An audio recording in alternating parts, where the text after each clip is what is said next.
Rohtak Railway Station is a bustling hub of activity for travelers, but for people with disabilities, navigating the station could be challenging. Anuprayaas, in collaboration with Standard Chartered Bank, has made the station more accessible.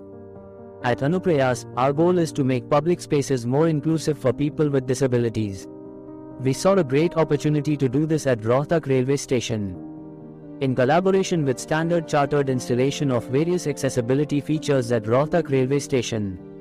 These include Braille maps, booklets, and signages, QR codes which help people with visual impairments navigate the station independently. In addition to Braille maps and signages, the installation of water booth signage, portable ramps, and wheelchairs, making the station much more accessible for people with mobility impairments, has been done successfully. We were delighted to partner with Anuprayaas to make Rohtak Railway Station accessible for people with disabilities. This is part of our commitment to building an inclusive society, and we hope to continue working on similar projects in the future.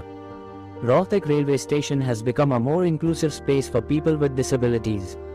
With features such as Braille maps, booklets, and signage, as well as portable ramps, wheelchairs, and water booth signage, the station is now more accessible than ever before.